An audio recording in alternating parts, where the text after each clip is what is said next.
Arcadia, en el corazón de Grecia, era una tierra diferente a todas las demás, mientras otras regiones se enorgullecían de sus ciudades amuralladas y templos de mármol. Arcadia permanecía cubierta por bosques antiguos, montañas abruptas y valles donde los pastores vivían cerca de las fieras. Allí la frontera entre lo humano y lo salvaje se desdibujaba. Los lobos eran abundantes, y los hombres los temían tanto como los respetaban. Los dioses miraban con especial atención a esta tierra, porque en ella lo primitivo y lo sagrado aún se entrelazaban. Era un lugar donde los ritos oscuros todavía sobrevivían, donde los sacrificios no siempre eran ofrendas de grano o vino, sino también de sangre. En medio de ese paisaje, gobernaba Licaón, un rey de mirada fiera y voluntad indomable. Su linaje se decía descendiente de Pelasgo, el primer hombre de Grecia, y él se consideraba heredero de esa sangre primordial. No solo gobernaba hombres, gobernaba el miedo. Licaón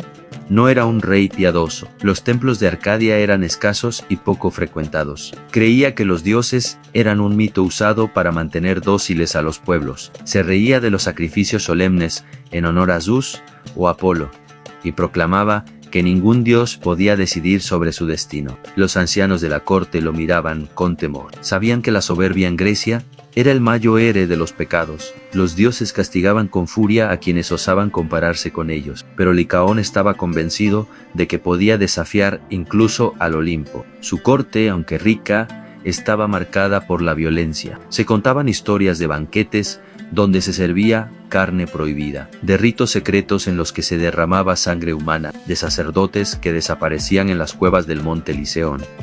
Y fue en ese ambiente donde Zeus decidió descender a la tierra. Una noche, bajo la claridad de la luna llena, un hombre vestido como viajero llegó a la puerta del palacio. Sus ojos brillaban con un fuego extraño, pero su apariencia era la de un simple forastero. Los siervos lo recibieron, y pronto Licaón supo de su llegada. El rey lo observó con detenimiento. Había en él algo distinto, una presencia que despertaba sospechas. El viajero pidió solo alimento y un lecho donde descansar. Pero Licaón, desconfiado, se volvió hacia sus consejeros. «Este no es un mortal común», dijo con una sonrisa helada. «Quiero probarlo. Ansí es un dios disfrazado, soportará cualquier cosa. Si no lo es, merecerá el peor de los destinos». Así fue como ideó la prueba que lo condenarían. Esa misma noche se organizó un banquete en honor al visitante. Sobre la mesa se sirvieron panes, frutas, vinos de Arcadia, pero en secreto, Licaón ordenó traer a un niño cautivo.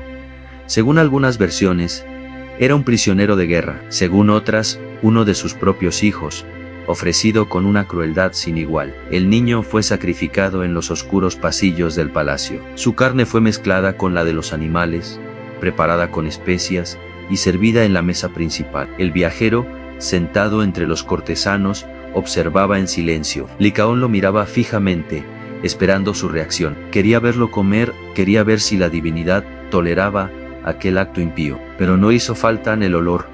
Mismo traicionó el crimen. Zeus, que hasta ese momento había ocultado su identidad, se levantó de la mesa, sus ojos se tornaron como relámpagos, su voz rugió como tormenta.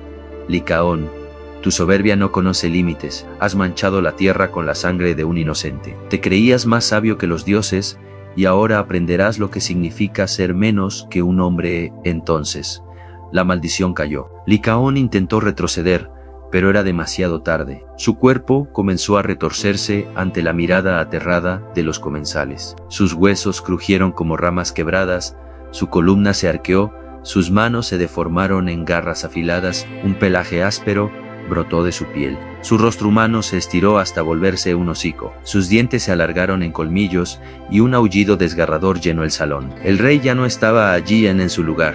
Un lobo oscuro, gigantesco, con ojos amarillos como brasas, se agitaba con furia. Los súbditos huyeron despavoridos. El palacio entero temblaba con los truenos que Zeus invocaba. Y entre esos relámpagos, la voz del dios retumbó. Serás bestia en cuerpo y espíritu. Tu hambre no conocerá saciedad. Buscarás carne humana y nunca encontrarás paz. Que todos los hombres aprendan en tu destino lo que ocurre cuando desafían al Olimpo. Con esas palabras, Zeus desapareció, dejando al lobo maldito en soledad. Expulsado del palacio, Licaón se internó en los bosques. Sus antiguos súbditos lo temían. Nadie quería acercarse a los senderos donde aullaba en las noches de luna. La maldición lo atormentaba. El hambre lo consumía, pero no podía probar pan ni fruta. Solo la carne lo atraía, y más aún la carne humana. A cada intento de resistirse, el hambre se hacía más insoportable, y a cada mordida, la condena se alargaba. Algunos decían que Licaón no estaba del todo perdido, aunque si resistía 9 años sin probar carne humana, recuperaría su forma mortal. Pero ese plazo era imposible. Siempre, en algún momento, la bestia vencía al hombre, y así, la condena se volvía eterna. Con el paso del tiempo, el mito se expandió. En el monte Eliseo, donde se decía que Zeus había castigado a Licaón, comenzaron a surgir rituales oscuros. Algunos afirmaban que los sacerdotes arcadios, en ciertas fiestas, ofrecían sacrificios humanos, y que quien probaba de esa carne se transformaba en lobo por un tiempo limitado. El monte se volvió un lugar temido. Los viajeros evitaban sus laderas, y los pastores juraban que bajo la luna llena se escuchaban aullidos que no parecían de lobos comunes. Era como si la sombra de Licaón siguiera viva, inspirando a otros hombres a repetir su destino. El mito de Licaón sobrevivió al paso de los siglos. Para los griegos fue un recordatorio del poder de Zeus y de la frontera entre lo humano y lo animal. Para los romanos, una advertencia contra la impiedad. Y en la Edad Media, cuando las viejas historias paganas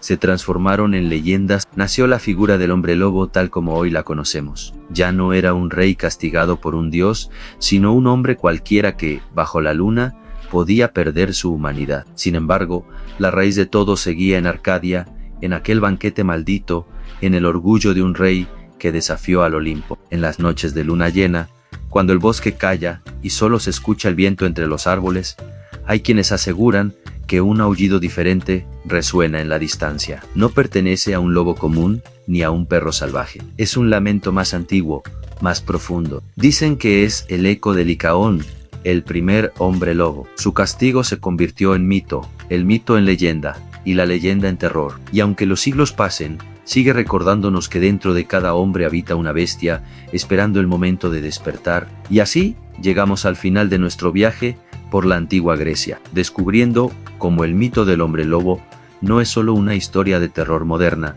sino una leyenda con raíces profundas y fascinantes. Desde el rey Lycaón, castigado por los dioses, hasta las creencias populares que se extendieron por todo el mundo antiguo. Hemos visto que el miedo y la fascinación por la transformación humana en bestia es tan antiguo como la civilización misma. Estas historias nos revelan mucho sobre cómo nuestros ancestros entendían la naturaleza humana, la ira de los dioses y la delgada línea que separa al hombre del animal. Espero que hayas disfrutado de este recorrido por la mitología. Si te gustó el video, no olvides darle like, suscribirte para no perderte más contenido y compartirlo con otros amantes de la historia y los mitos. Nos vemos en la próxima aventura.